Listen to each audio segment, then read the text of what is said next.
I'll be honest, I forgot until Jock's comment just now that the January 6th hearings are competing with SparkToro office hours. Oh. Which, yeah, I can't decide if I want a live front row seat to something like that, or if the summary from, NPR is going to be all I really want to consume at the end of the day. Yeah. But, oh no. It's I don't know. It's weird to live in a country where you were almost overthrown by a violent insurrection. That doesn't feel like the country I live in, but here we are. Here we are. Or maybe escape all that at Spark Together. I'm not sure that's the pitch we've traditionally gone for, Amanda, but if you want to it would work on more me. Creative marketing. Spark Together, we promise not to overthrow the government during the event. Or will we? Okay, that is good marketing, actually. Will they? Won't they? Friends, if this is your first time joining SparkToro office hours, you might not know that during the first 5 minutes, when lots of folks are joining, and especially as we have this new platform, Goldcast, Amanda and I will banter about pretty much anything you bring up in the comments. So, fair warning. Fair warning. And it is lovely to have you all here. We're gonna kick off with a formal presentation in a few minutes. But in the meantime, Amanda, what was your weekend like? My weekend, it was pretty good. We went to a farm and we went to a pony rides. Patch. There was a pony ride. It was very cute. Our son got to ride a pony, which is his favorite thing. And he even was brave enough to raise his hand and say yeehaw. It was very cute. And I was like, put your hand back down. You hold the harness. You hold on to that horse. But yeah, it was pretty good. How was your weekend? Well, it was super busy. I actually spent a lot of time working on that blog post. We didn't have any social stuffs going on, so it was kind of just like go to the store. So Geraldine and I are flying to Philadelphia on Saturday, and then I have all that work at SEER next week, and then speaking at Patty's conference, IRA, in the week after. So I'll be speaking live on stage for the first time in a while, and then New York for some more meetings and stuff. How lovely! So yeah, it's going to be a crazy little bit of travel. I haven't actually done a lot of work travel for a while, so it'll be interesting to be back out on the road. Well, that's going to be fun. I think we'll be. I think we're going to try and see some shows on Broadway, and yeah, the one thing we did this weekend that was, a little hard. So I think I mentioned my grandmother, my paternal grandmother, passed away a couple of years ago. Actually, during the pandemic, we couldn't do anything. I don't know, formal funeral wise, like we did a thing on Zoom, but we finally went and did like a graveside funeral service kind of for her, like a mildly traditional one. Yeah. And with my grandfather kind of serving as the rabbi, and and I wrote a eulogy. So that was emotional, intense, but good. Yeah. Yeah. That's beautiful. I hope that was healing for you. Yeah, it was good. I mean, I miss my grandmother, but also she was 95 years old. 95. Wow. She had a very long life. Most people do not have their grandparents in their lives up until they are, I'm in my 40s, right? Mm-hmm. My grandmother came to my book reading in New York when she was 92. Like, oh my gosh. Yeah, it was incredible. Yeah. Oh, amazing. That's so sweet. Yeah. It's still not easy though. No, not easy, but definitely It was not a bad experience. It was my first time seeing my parents in several years, which we don't have a very close relationship, but kind of a tough one. But oh my God, Robert, your abuela was 103. 103, amazing! Wow, that's incredible. Wow. So my grandfather is turning 95 in January, and he is doing great. he went to the heart doctor, and the doctor was like, well, take 2 aspirin and call me in a year. You're doing great, sir. So That's amazing. yeah, incredible. Oh, that's Yeah. so sweet. So So when you're in New York, are you going to go to some of your grandma's like favorite restaurants or places that you've been to a lot when you yeah. visited her?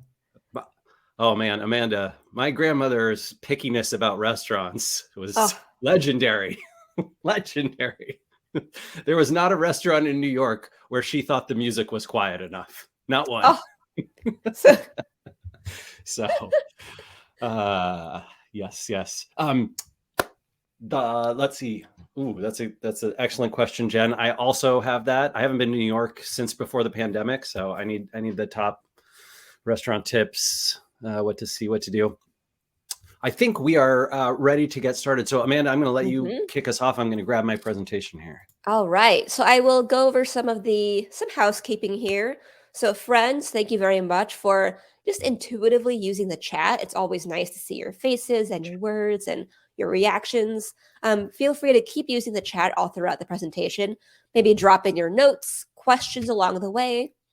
Or if you have for our sort of more formalized Q&A at the end of this or the back half of this hour, we also have a Q&A function. It is on the same tab as the chat. So be sure to click there and submit questions, maybe upvote questions that are speaking to your needs. And then what else? I have a couple other notes here. Oh, something else that's fun in the chat is you can now react to people's messages with emojis. So that's pretty cool. So yeah, you're already doing it. See, you all are overachievers here. And then finally, of course, for anyone wondering, you will get the replay. So it takes some time for that to process here, but about 24 hours after this event ends, you'll all get an email with a link to the replay. So that should be good to go. So let us know, so just keep using the chat. Drop your reactions. And finally, if you want to tweet or post on LinkedIn about SparkToro office hours, our hashtag is #SparkToro hours. And yeah, so with that, I will turn it over to Mr. Rand Fishkin. Oh, thank you very much, Amanda.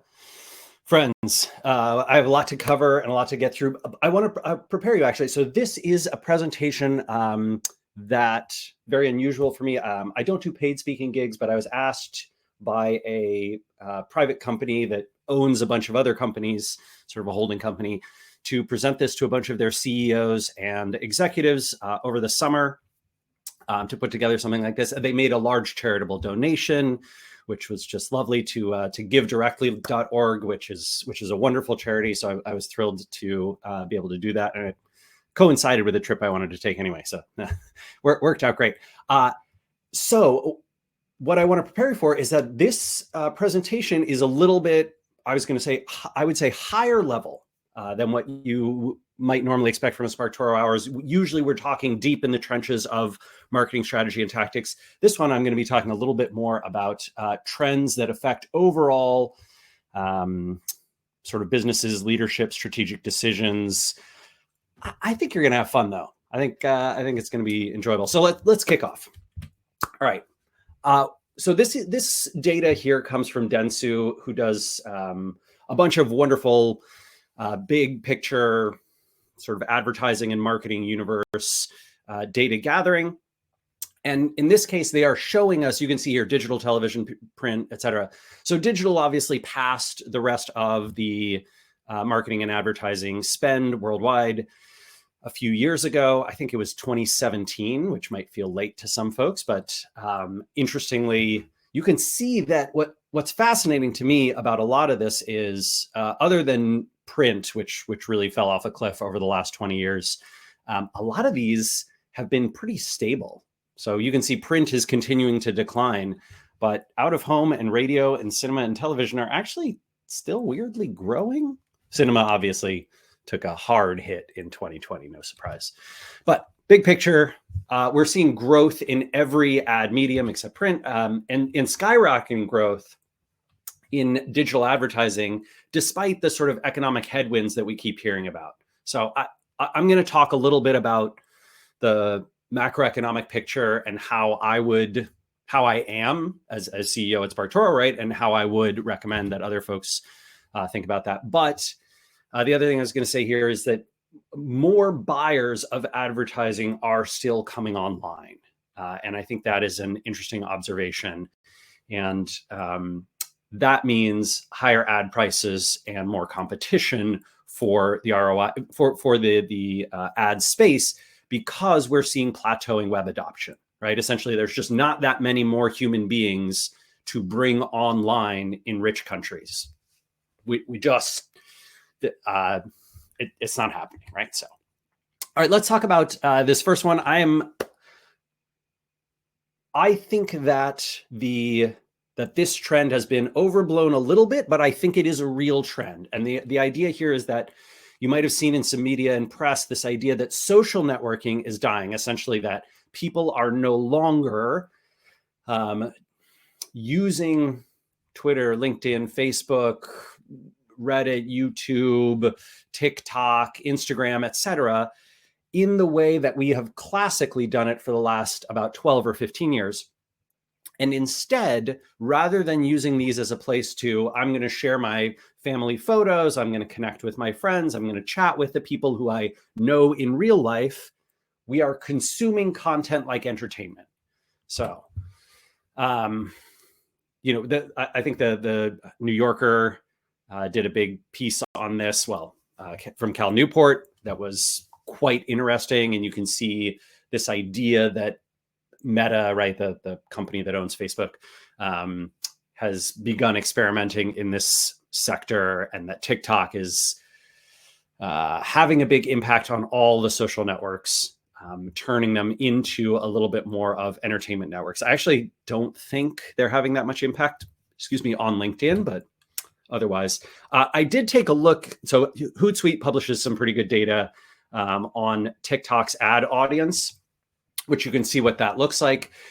And interestingly, if you look at these figures, they are not very exciting, right? Like this is a much smaller reach in all of these demos, except 18 to 24, than even a fourth run player like Reddit.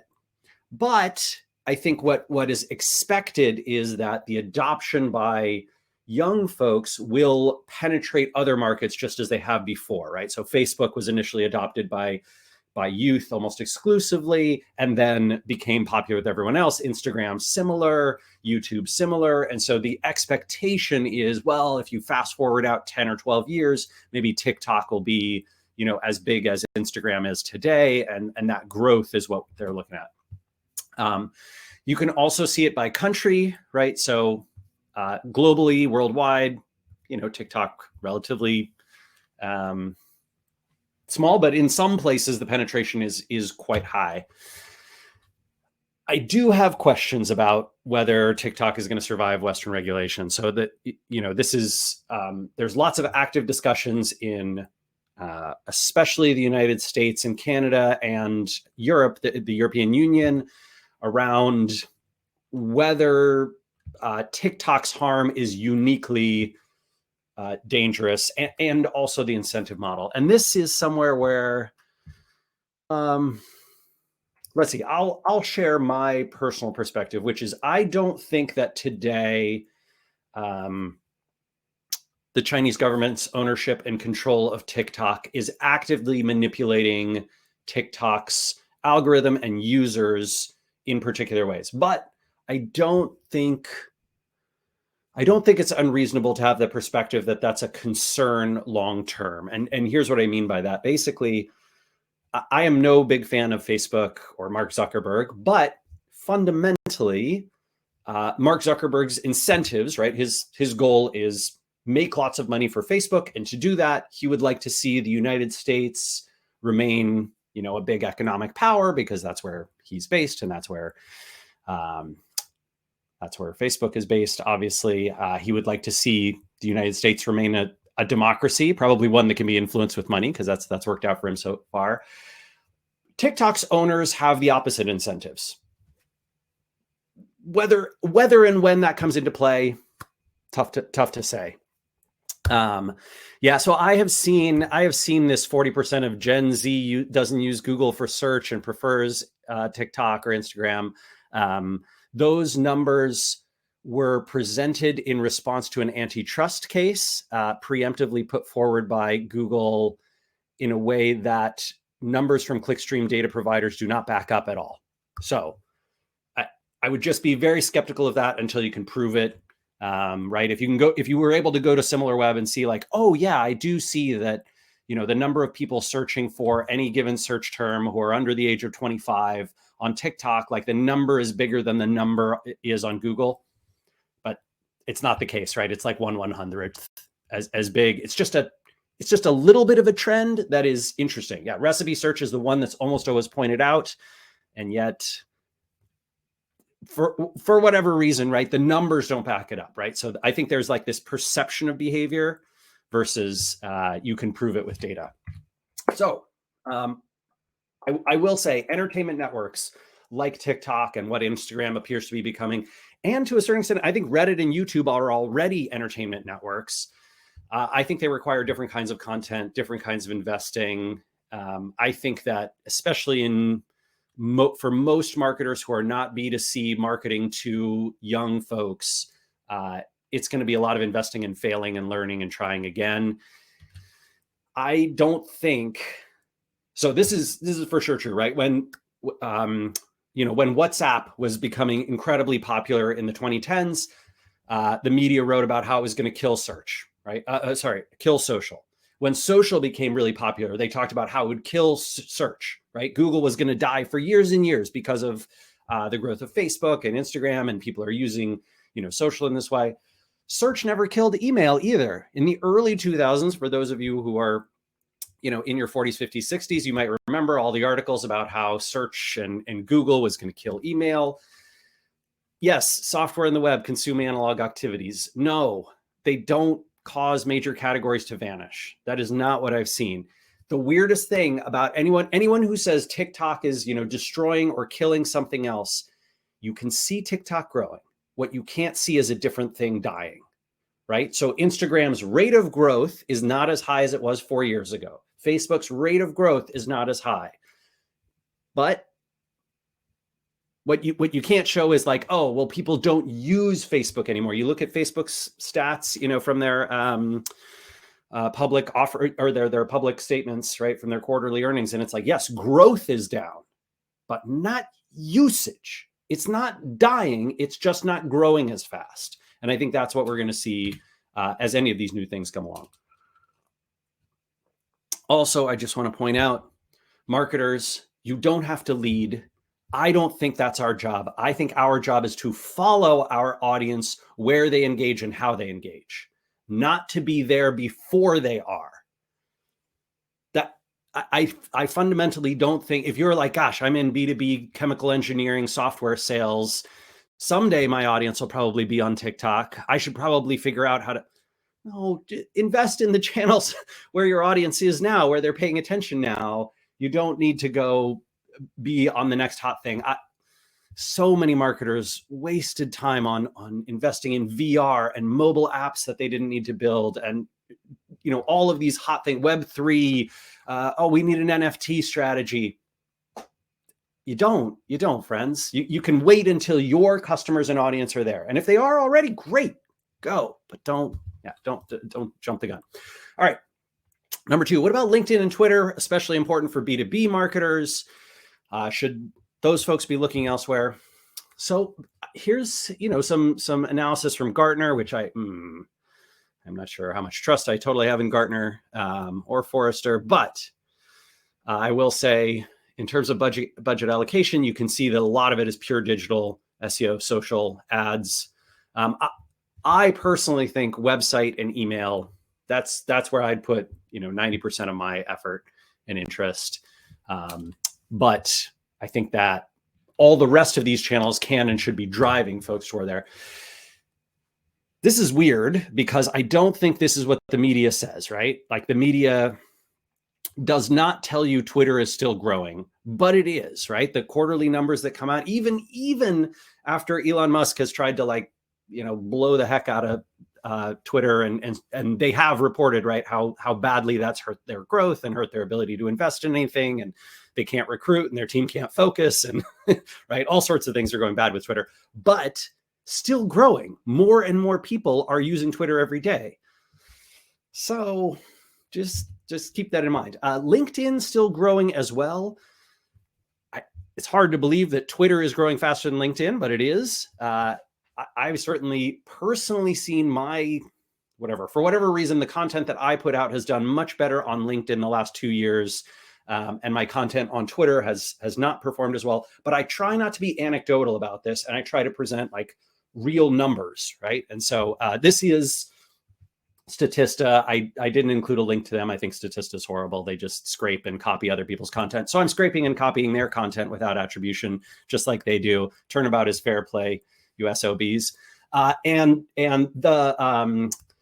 This is from Microsoft's public statements about LinkedIn, right? So they report on LinkedIn's growth. You can see that in here.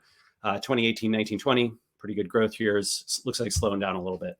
And I think B2B marketing is going to continue to lag what we see in B2C. So essentially, when video got hot the last 10 years in consumer, video is now getting hot in B2B. And then you can see, some data from Content Assets. I like Content Marketing Institute's surveys. I think they do a really good job. I think they have a great audience that they're pulling from that's actually pretty relevant to this. This is the graph that I constantly think about when people say TikTok's killing X or Instagram's killing Y or YouTube's the only place. This is the average number of social platforms that anyone age 16 to 64 uses in a given country. And they must open the app actively and use it actively each month, 12 months for a year in order to be on here. So worldwide, 7.5 apps. I bet I probably do use 7.5 apps. I just don't think about the fact that I do. But don't forget that this is going to be including what I would call more content networks, things like YouTube and Reddit in here as well. I think they even count messaging platforms like WhatsApp and Telegram and Signal. So I was FYI. asked if they include messaging apps, because I'm like, I wonder how many I use, because I thought I only used like 3, but maybe that's not true. Yeah, so it's but it has that feeling, right, where you're like, gosh, I'm pretty sure I only use whatever, TikTok and Instagram and Twitter. Oh, I guess I use LinkedIn. I do log into Reddit sometimes. Oh no, you know what? I'm on YouTube for sure. Oh, I do message some people on WhatsApp. Well, I guess I consume content on whatever it is, right? Like, and then you quickly get to 6, 7, 8. So I would just think about this before you think that the death is happening. I love this graph. This is really well done by Hootsuite. So they notably doesn't include data from China. So we're not looking at Weibo and that kind of stuff. But you can see percent of users that are unique to that platform. They're on no other one here. So this is just Facebook, YouTube, WhatsApp, Instagram, TikTok, Telegram, Snapchat, Twitter, Reddit, Pinterest, LinkedIn. And you can see the percent that's unique to that platform. WhatsApp is the highest at 1.5%. I find this fascinating. I think this is a really good thing to show anyone in your leadership team who might be having questions about like, oh, hey, we have to be on whatever, all these platforms to reach the right people. No, you don't. You can concentrate on your 2 or 3. So my suggestion, as it's always been, is to find the marketing flywheel that works for you. That can be pretty small and limited, right? So if you are very successful with your blog and email newsletter, and your B2B and LinkedIn and Twitter get you where you need to go, great. I wouldn't worry about it. And if you also want to include YouTube in that strategy, fantastic. And if you can also include Reddit in that strategy, great. And if you find ways to use an Instagram or a Facebook or a TikTok, go for it. But the idea is that you're boosting that thing's reach and engaging the audience, so you improve the algo signals, right? And they show it to more and more people on those networks, and your email deliverability goes up, and your rankings in search go up, and that way, the next time you get higher ROI. And this works in 2 ways.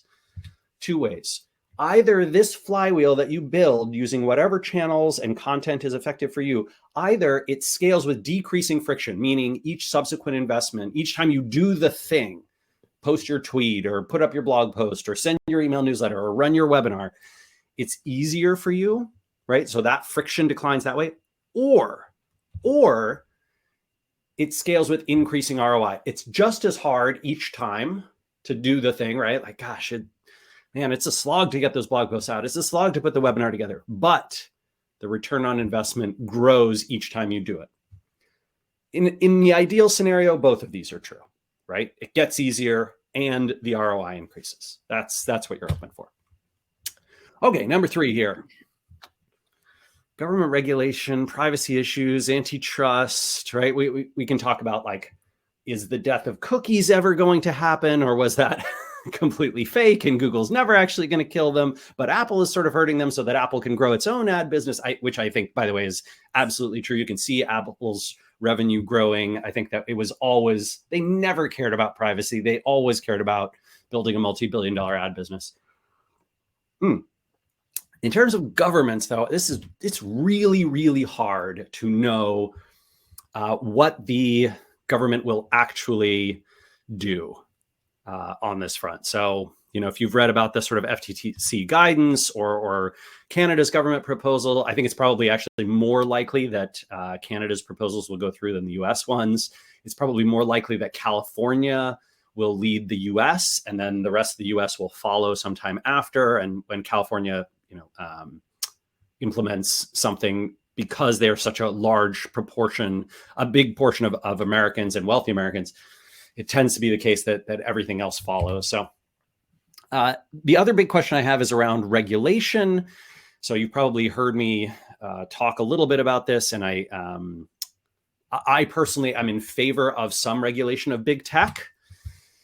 But if you haven't watched the John Oliver episode on this, I can't recommend it enough. I think that John Oliver did a great job of summarizing what's going on in the tech antitrust issues and the idea of self-preferencing, right? Where essentially Google puts its own products and services like YouTube, like Google Flights, like Google Maps ahead of everyone else's.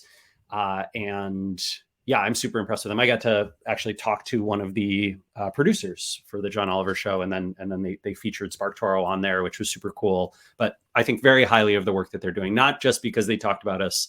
I actually thought they did their research. And so Amy Klobuchar and I can't remember the name of the Republican senator who's also been working on this bill, but one of the few bipartisan bills that could pass the Senate is around self-preferencing. So essentially saying, hey, Amazon, you can't put the Amazon products at the top of every Amazon search. Hey, Google, you can't put Google's products, Alphabet's products at the top of every one. Apple, you can't put the Apple app at the top of the App Store. You can't force everyone to use your payment platform system so that you get, an extra percentage of the cut, all that kind of stuff. And so far, for those of you who follow me, you know that politically, most of my criticism generally in the United States, at least the last few years, has been reserved for the Republican Party. But in this case, it is Senator Chuck Schumer who has been holding up the vote on antitrust. And it looks like that's mostly because Google keeps paying off his kids, which super sucks. And I'm really sad that that's how our government works. I'm hopeful that maybe something will happen after the November elections. We'll see. Okay, so in terms of what ad tech vendors are doing and will do around the regulation and the loss of cookies and what's going on, I think there's some interesting ideas that are being floated around how you can connect up groups of audiences by their behavior. Weirdly enough, this is what SparkToro does. We do it in a pretty simplistic way, right? We just look at observable behavior on public social networks, and then we make that searchable for everyone. In the ad world, it looks like what's going to be happening is that more folks are going to be trying to build matching algorithms around behavioral models, using artificial intelligence and machine learning to try and predict those and then putting those into their ad products. I think personally what this will result in is less clarity, less confidence, more attribution, and less actual return on ad spend, which kind of sucks, but that's the direction that ads been going in for a long time. So in terms of takeaways, most of the privacy and data regulation laws are crafted to benefit major ad networks. There's very little that I think doesn't reinforce their monopolies. I mean, GDPR was the biggest boon to Google, Facebook, Amazon that's ever happened. It basically made sure that, you know, for the last 10 and the next, who knows, 20 years, 30 years, Europe will never produce a company that challenges the dominance of the big American tech players. And that's pretty sad and frustrating. But if you look at GDPR's legislation crafting, it turns out that the university professors who contributed to it were being paid by Google and Facebook. Oh my God. I know you're shocked. Can't believe it. Yeah, go look it up. It's pretty interesting. There has been a big bipartisan shift in the US to take more serious action against big tech, but kind of sucks for right now. It appears that paying off the Senate Majority Leader is working and stopping that legislation. Very odd. I think what's going to happen in terms of the ad tech world is we see inferred connections and indirect tracking and groups of people, kind of like Google's proposal for Flock, right? The federated lists of cohorts that was briefly being put forward. If I were in your shoes and in my shoes, first party data is the best thing that we can possibly do. And thinking about channels outside of advertising is probably really smart too. So is, unfortunately, doing experiments where you shut off ads, because contribution to margin and contribution to actual return on ad spends can only truly be calculated by turning it off and seeing how many of those visitors that turned into buyers who ad channels took credit for would have come anyway. I'll talk about that in a sec. All right, let's talk a little about this. Are we in a recession? Is a recession coming? There's some data that suggests, well, we must be in a recession because look at GDP growth in the United States, you know, quarter over quarter. Granted, I realize it went like kind of down, up, down, but regardless. And then there's the jobs reports, which, you know, suggest that employment continues to be quite high, and inflation, which, yeah, anyway. So lots of conflicting data, right? Depending on the data you like, usually in the United States, this is done by political preference, right? If you like support the party in power, you think you're not in a recession, and if you don't, you think you are. But let's try and remove that perspective and just look at our numbers. And the answer is it's mixed. No matter what party you are supportive of, it's tough to say. Just very mixed amount of data. So there's ups and downs.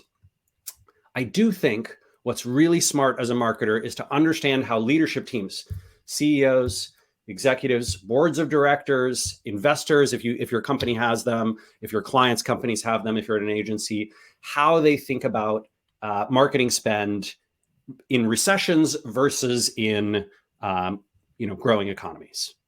Yeah, Schrodinger's recession. I love that. Beautiful, Scott. Well said. Well said. So basically, I've got a table here. And when you have slow market growth, so not necessarily recession, it could be just in your sector that things are slowing down, and you have a constrained capital supply, meaning at the macro level, investors aren't putting money into private companies. They're pulling back their investments. There's not as much venture dollars. There's not as much public company dollars. There's not as many, entrepreneurs who are feeling like they want to throw money at growth. What you're essentially trying to do in that world is keep spend relatively small and stay profitable and alive until conditions change, right? This is kind of the let's just stay profitable, stay afloat. Growth rate doesn't matter as much as profitability.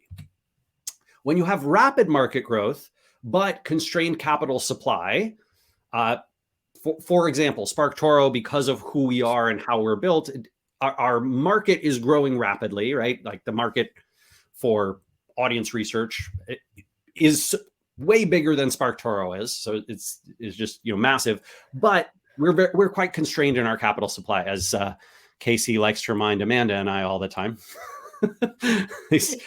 our co-founder Casey is it's very, I don't know if he's on the chat. He might be, but he likes to save the money. How about that? Anyway, so investing in profitable growth and maximizing return, that's the name of the game. And when you have easy access to capital, which for many of you, especially if you've been in the market kind of from 2010 up until now, easy access to capital was the name of the game. Like, there was just tons of money floating around in all sorts of sectors. Even in a slow market growth, you can enter new markets and take riskier bets to find opportunities. That's the traditional way. And then rapid market growth, easy access to capital. That's really like that, the 2011 to 2021 period was just growth at all costs, including a lot of unprofitable marketing spend, which you can see in the ad platforms. For those of you who bid against folks who are venture backed and can see like, God, they're spending $1 to make 95 cents and try to make up for it in volume. How in the world can they afford that? But that is how Uber grew. That's how WeWork grew. That is how Airbnb grew initially. That's how Amazon grew for its first 15. So, you got to be prepared for that. VC tech world spent a lot of years here. So that might be changing. We'll see. All right. For marketing leaders, I think even though these macroeconomic conditions are interesting and it can, pay to sort of be like, well, are we in a recession? Are we not? Your situation with your company in your sector matters more. I think there's going to be some pullback. Absolutely. I think that there's some fear out there. I don't know how realistic or unrealistic it is. If I could predict the market, I would put all of SparkToro's money into the stock market and we do great there. But what I do think is this is not going to be like April 2020 when there's tons of deals to be had in the ad markets and like you can just go willy-nilly spend because, whatever CPCs drop and return on ad spend grows rapidly. I do think we've seen this before. So in the two recessions that I've been through while I was in tech, right? So 2001 .com crash and then the 2008 financial crisis, organic investments usually get more aggressive because lots of marketing leaders and entrepreneurs and folks look for opportunities to get growth without spend. So this was, that's a huge part of how Moz grew in my previous company, which is in SEO software.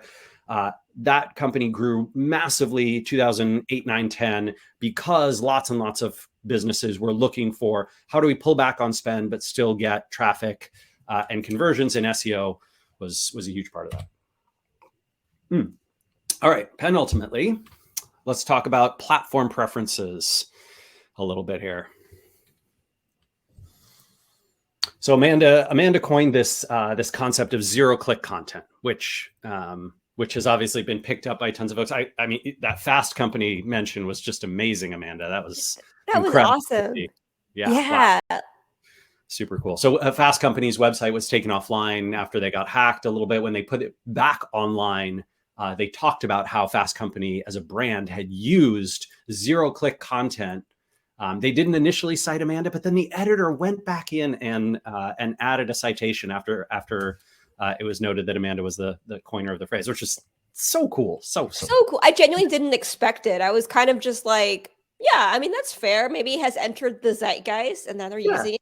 It's cool with me. So I wasn't like offended by anything. I thought it was genuinely super cool that they added it.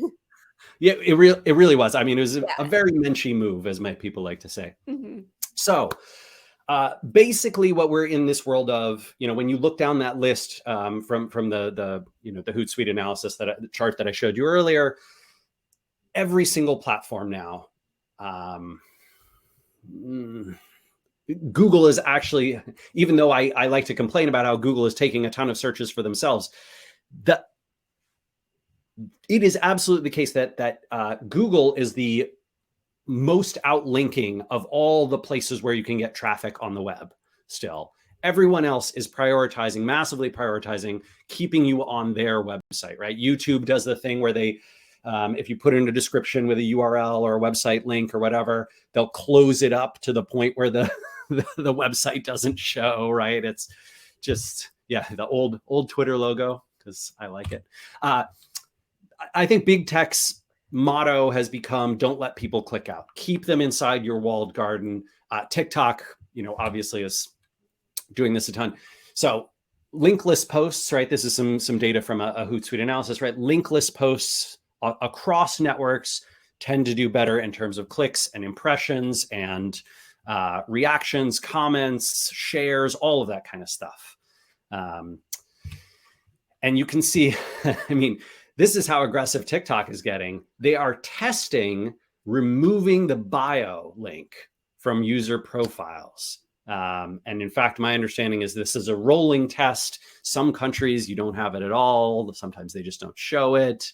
We'll see what happens. But the idea being, TikTok is the place where you have to do everything. You can't build your network anywhere else. You can't get a link out. There's no way to leave the app. Yeah. You know what? I'm just going to say, tinfoil hat here. I would be worried about how TikTok could be tracking your behavior outside of the app. Is that because then they could then tell their advertisers, like, don't worry about no links in bios. We know people are going to Amazon. TikTok has by far the most invasive app that app researchers have ever studied. In terms, it looks a lot like malware and spyware, although technically you give it permissions, right? So when you look at the analyses of TikTok, I think this is where a lot of the privacy concerns come around it versus, hey, I think Facebook collects way too much data on you, and it does, right? There's no doubt about it. But TikTok is like an order of magnitude worse.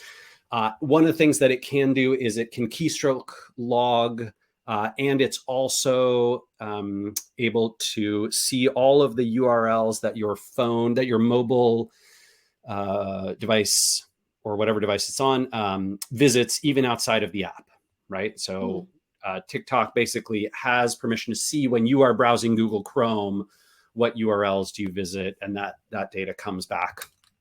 At least that was that analysis was done last year. Had a big Hacker News piece about it. I think I shared it all over, but we can try and find that and reference it in the comments, or if someone wants to find it and share. But my broad point here is measurable traffic from organic is dying. Right? Like, what you can't see is my audience engaged with something I posted on Twitter or LinkedIn or TikTok, and then they clicked through to my website and then they took an action. No, that is no longer available. What happens instead is person experiences your content on platform, right? Another platform. They remember you. They have some sort of positive association with you. Maybe they are more likely to click through when they see your ad, or they're more likely to click through when they see you in the Google search results, or they search for your brand, or they type in your website and let the autocomplete, get them to your site. And you will never be able to attribute where one visitor came from. That is gone. And this is true with Google zero-click searches as well. You can have lots of great content that is ranking well, that's performing for you, that's nudging behavior, but you cannot attribute those clicks. Ooh, am I losing internet here? All right. Everyone can see me okay? Let me see. Hello. I'm still here, yes. All right. Excellent.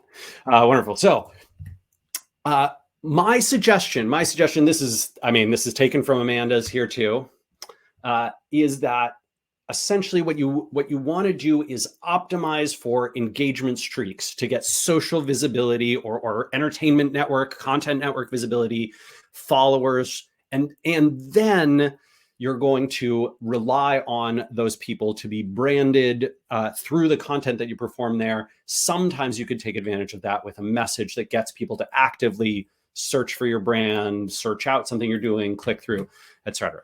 So the idea is that you're giving these networks what they want, which is essentially content that keeps users on the platform, right? Zero-click content, posts that earn engagement, shares, replies, repeat visits, clicks. And these visual and video formats tend to work really well as well as emotional content does. What that does is tell the network, hey, algorithmically, my content performs well for you, Twitter, LinkedIn, Facebook, Instagram, Reddit, TikTok, YouTube, you name it. You're also trying to give your followers what they want.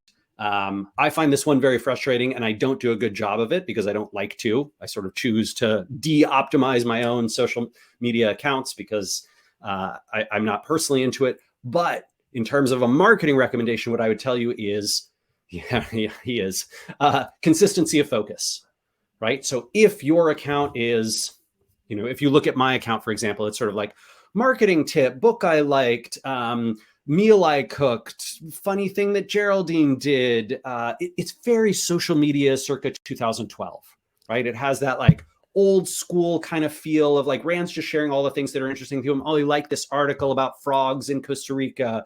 Oh, he thinks that, it sucks that, Chuck Schumer is holding up the vote for antitrust. Oh, he's talking about, something to do with politics, like whatever it is. It's all over the place. Sort of all my interests put together.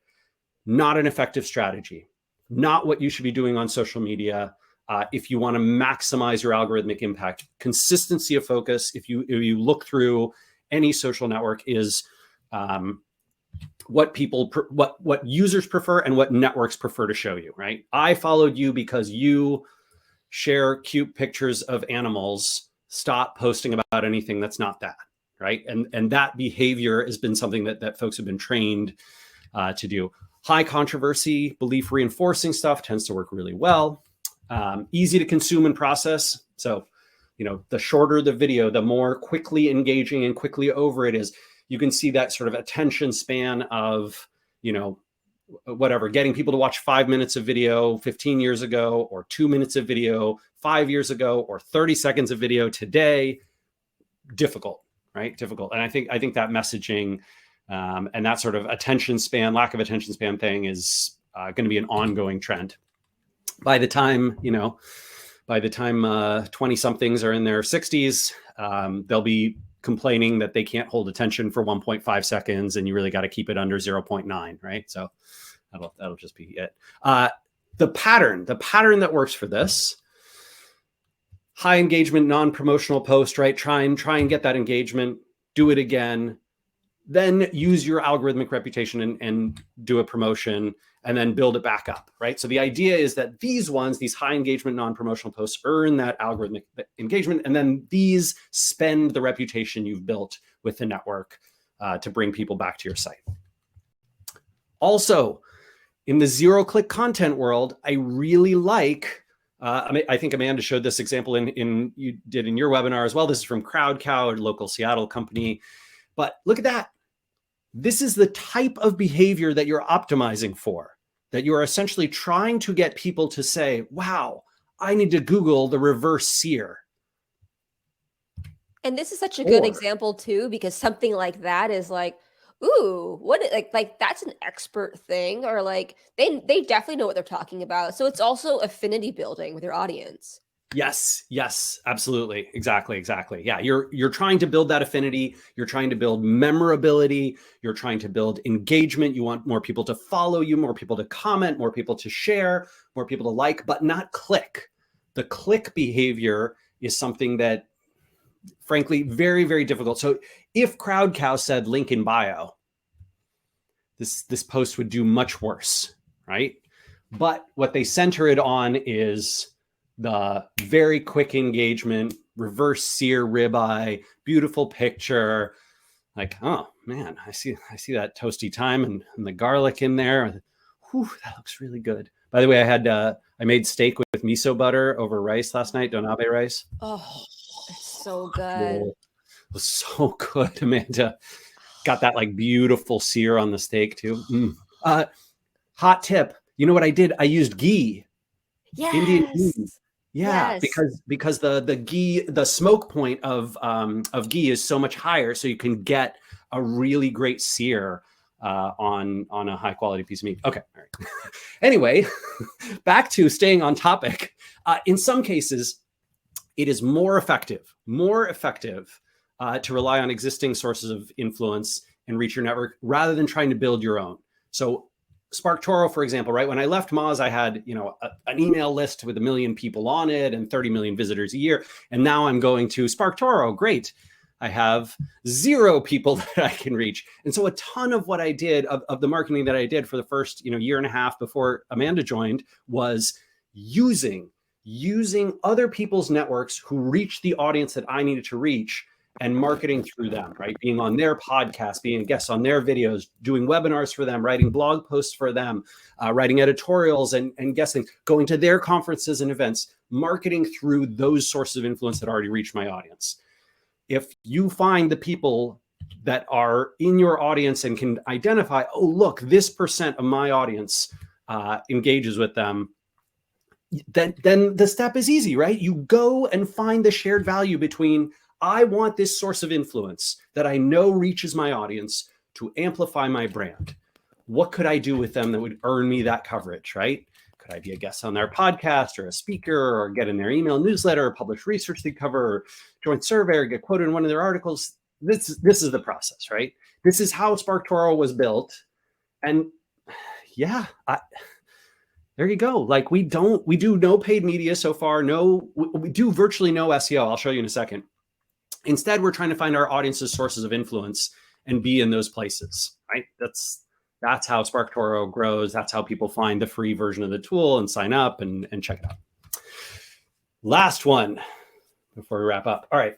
End of accurate marketing attribution. I'm going to go a little quickly through this section because I think probably most of you are familiar with what I'm doing here. And I wrote a blog post about it that was published yesterday, so you can go check out more. But basically, my concern is a ton of the companies that spend a tremendous amount on advertising, millions and hundreds of millions of dollars a year, when they pull back that advertising, results improve or stay stable. And that is weird because it feels like what must have happened is the attribution, right? The advertising did not actually create any new customers. It just took credit for sales that were already going to happen. That is exactly what Brian Chesky's suggesting here with Airbnb. That's exactly what, when I tell the story of the parable of the pizzeria, right? And how, this, this person, right? Why work hard to make more sales when I could just get credit for sales that were going to happen anyway? This is big tech's motto, right? If you're Apple, if you're Amazon, if you're Google, if you're Facebook, if you're TikTok, if you're Reddit, if you're Twitter, you want to observe the behaviors that people have, learn about all the places they visit and say, aha, we can predict Amanda is probably going to buy this skincare product sometime in the next 60 days. Let's show her an ad for it. Then we can get credit for the sale that would have happened anyway. Not that I'm not using this example extemporaneously. Amanda is very into skincare products. I don't. I should have used a different example. Rand, no, it's perfect because it's a problem I have. It's not a problem you have. You have incredible skin. I assume because you know exactly which skincare products to buy, and I need to look into it. Because look, do you see these wrinkles? Look at this. They're getting so old. It's ridiculous. If you're open to it, I can send you products and a full routine of when to use these products. Okay, I'm very into that. I want the Rand skincare routine. How do you make an old Jew young again? Right. So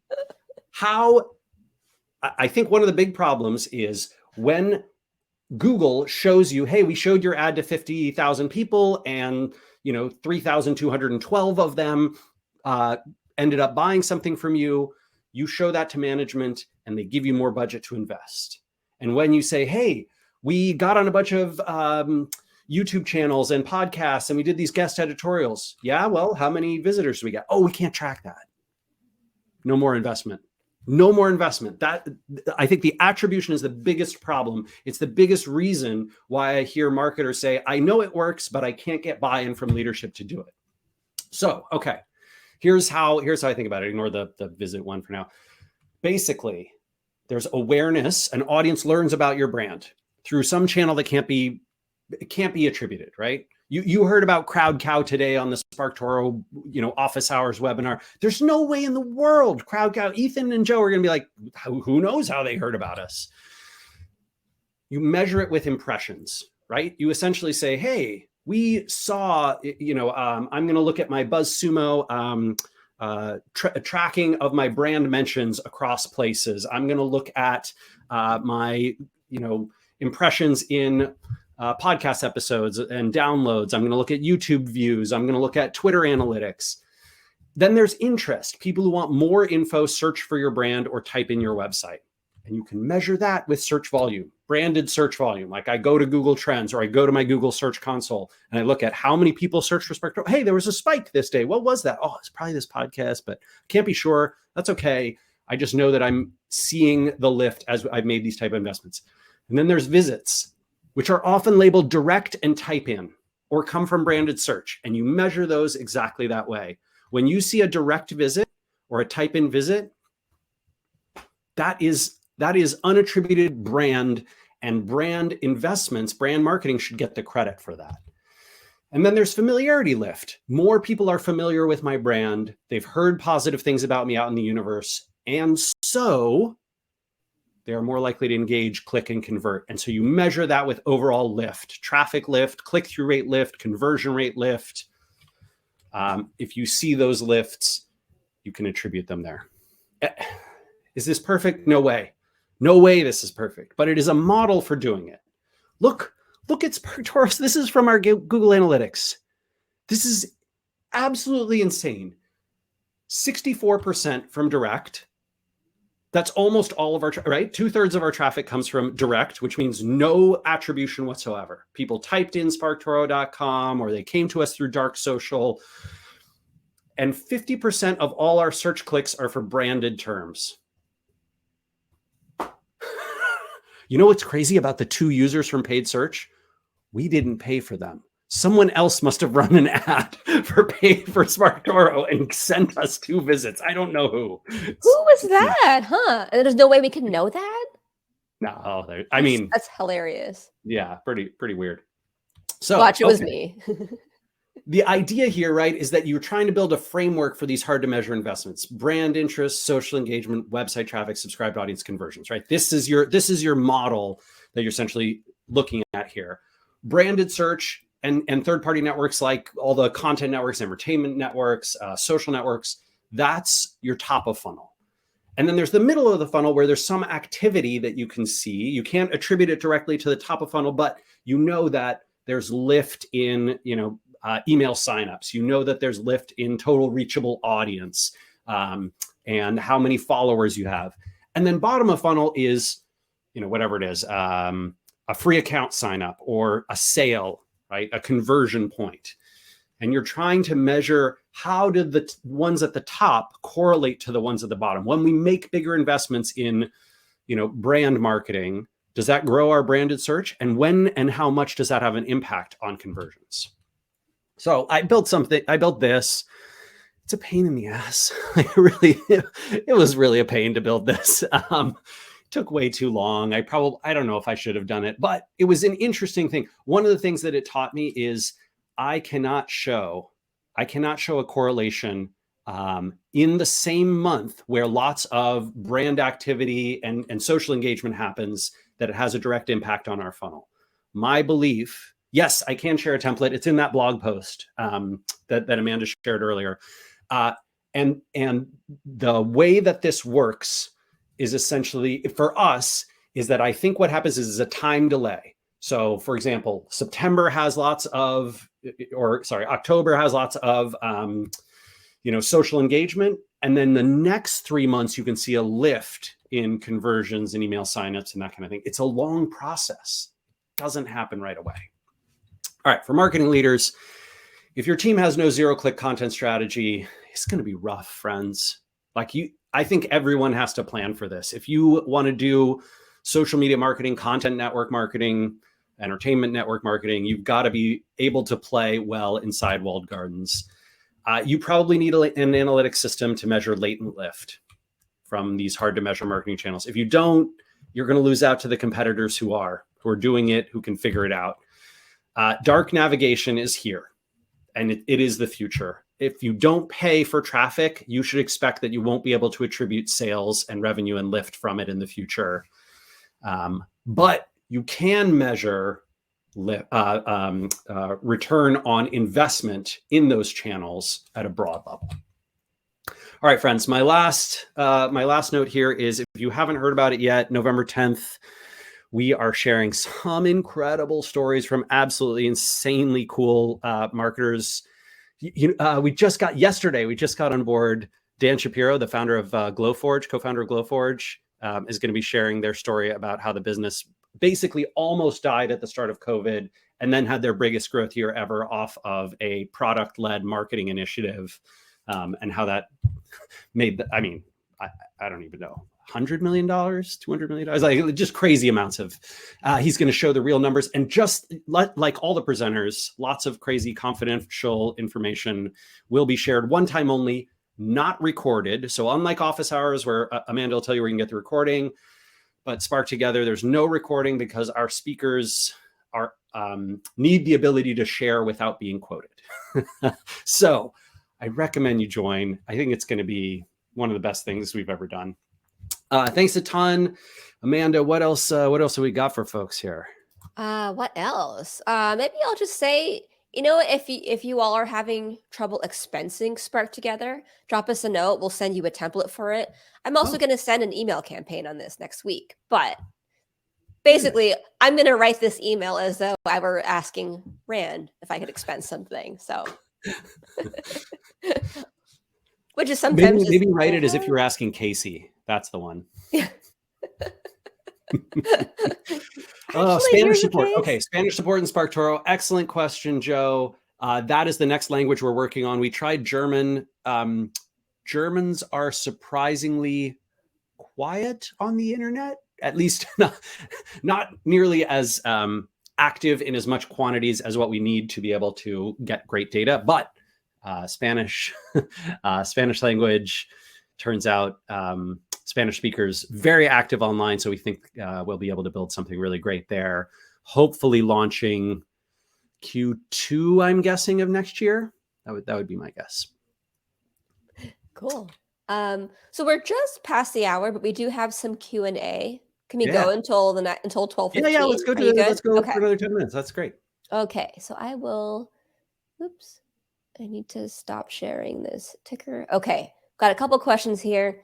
Somebody asked about the 40% of Gen Z uses TikTok over search. Oh, you know what? I think I can share it. Here we go. Kate asks, you mentioned that the 40% of Gen Z uses TikTok over Google for search stat isn't as clear as that. Do you mind repeating what you said about it? Would love to present to my team, but didn't write it down fast enough.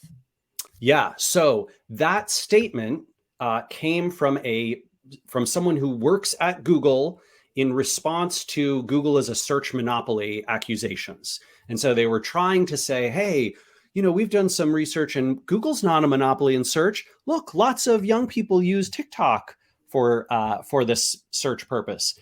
I would be first incredibly skeptical of that. I mean, that is, that's like, I don't know, ExxonMobil saying, oh, well, we've seen that actually a lot of people appreciate climate change. They like it. They like going to the beach more often. Yeah, they like going to the beach in October. As skeptical as you could possibly be about data, I would be about that. Also, you should definitely look at data from clickstream providers. So SimilarWeb does this, Datos does this.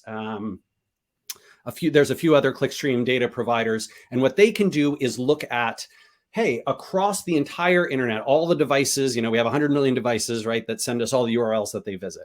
How many of them do a search for any given thing in TikTok, and how many of them do a search for the same thing in Google? And what you can see is that the Google numbers are not thousands of times. I think they're tens of thousands or hundreds of thousands of times larger than TikTok still. So it's just, we're talking about like not even 1%, never mind 40%. So far, the data is like less than 1/100th of 1%. So just, I would be ludicrously skeptical about TikTok being used for search. What's hard to know is, do some people and many young people use TikTok to discover things that they wouldn't search for, but maybe they have an interest in? I think that's absolutely the case. If you don't know if you're like, well, what should I make for dinner tonight? Going to Google and searching for what should I make for dinner tonight, might not be the best experience. Are there more people who are starting to use whatever, TikTok or I don't know, their subscription to the Washington Post or the New York Times to go figure that out? Or YouTube?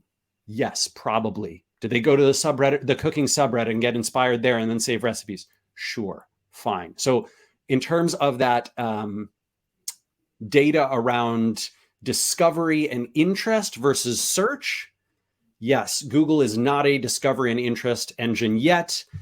I think they are trying to be with whatever this thing's called. What is this? Yeah, Google Discover, right? So, where they predict the things that you're interested in based on your behavior online. They're trying to become that same network. Google Discover, by the way, driving 10,000 times more traffic than TikTok. So just FYI again.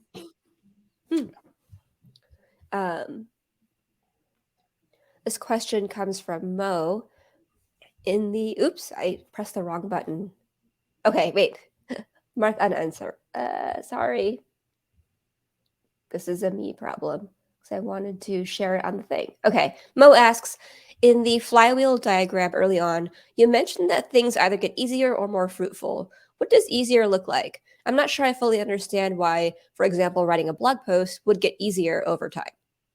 So this may not be your experience, Mo, but my experience has been, for example, I started making short form videos, like under 2-minute long videos. And the first few I did took me forever to get them polished. Now I could do them in one take. So it's essentially become easier for me because I've done something over and over and I sort of know what works and what doesn't work, and it becomes better. Blog post writing, by the way, for me was the same way. I wrote, in my early years at Moz, like I'm a little out of practice now, but for years, 5 nights a week, I was writing blog posts, and it became much easier in year 2, 3, 4, 5 than it was in year 1. I suspect this is true for any human activity you can describe. If you do it over and over, it's like a muscle, right? Oh my God, I can't lift these 5-pound weights over my head. A few months later, 10 pounds is pretty easy, and 15. And the same thing is true with virtually any type of marketing activity that you engage in over and over. Yeah. I think I'd also add to that if you have the other parts of your marketing stack, like social media or email lists and all that stuff, over time, as you create content, these things can feed each other. So maybe over time, you do things like you ask a question on Twitter to get some ideas for a blog post or to get examples that might inform a blog post. Then you write the blog post, or maybe then you get to a good outline and then you do a webinar on it, which then becomes a blog post, or things like that, where you just get to this point where these ideas can feed each other. And then over time, it gets easier to create more content. I think we probably have time for maybe one more. I do feel obligated to answer this one because it has 4 upvotes. Prasanna asks, what are your thoughts about the metaverse? It has legs now. Literally. I don't know if you saw the meme, but Zuckerberg did a big presentation about now how your avatar in the metaverse inside Facebook now has legs, like virtual stick legs. Oh, very odd. That there are legs. I'm in. My thoughts on the metaverse are, so far I have not seen a clear, compelling, and obvious reason why it's going to take off, and it has been stunningly badly received.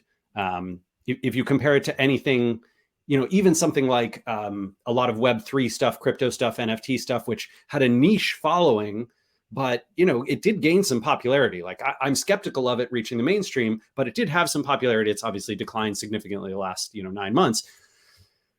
The metaverse has never had that. It's just I would be highly skeptical. I would continue. I'm going to watch it. Who knows? Maybe 5 years from now, it'll do what TikTok did a couple of years ago and start growing like crazy. But so far, I would say extremely skeptical. Yeah. I guess I see metaverse as more like squishy, nebulous, broad, where I kind of see it as more of an extension of the digital world as we know it, where like it's just sort of a reframing of how important digital worlds become to people. Like you have people kind of like myself, who are building audiences on Twitter, for instance, where in a sense that becomes a metaverse. If you define it as this becomes another world that's important to me, that has an impact on my physical world, but is not the same thing. That's kind of how I see it. So I also don't really see it as like a crypto thing or a Web3 thing or whatever, Web4, whatever number we're in at this point. I don't know. Yeah. I think the hope from many big tech players and some startups is that the metaverse becomes more of a fully fledged virtual representation network, aka, similar to what Second Life was in 2003. That part I'm highly skeptical of. Whether lots of people are living their lives mostly online, yeah, that's been true for a long time. Yeah. Cool. Should we wrap it up there? I think we better wrap it up. Even though these are phenomenal questions, and next time I'm going to have to save more time for Q&A. But that was a great presentation, and that's my first time thanks. seeing it, so I was like super excited. Yeah, I'm glad we got to do this. This is a really fun one. And I hope we see you all at Spark Together. Yes. Everyone, please take good care. Amanda, what will happen with the presentation? Will it be available? Will there be a recording? It will be, just not for you. I've made it so that you can't see it ever again, but everybody else can. Rude. Yeah, it's a weird workaround that I did with Casey. We spent hours on this. I mean, that's what I get for calling out skincare earlier. Alrighty, friends, you will get the recording in your email tomorrow. ASAP. That will include a link to the slides as well. Thank you so much for joining us. Hopefully we'll see you